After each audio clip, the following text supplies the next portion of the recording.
that the suit of the plaintiff is time barred, that the plaint of the plaint is time barred. If I have not taken this plea in my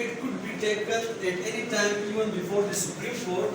It is not necessary for a party to take the legal objection in the written statement. If I have omitted to take legal objection in the written statement, it would not be an embargo for me to take this plea at the subsequent stage.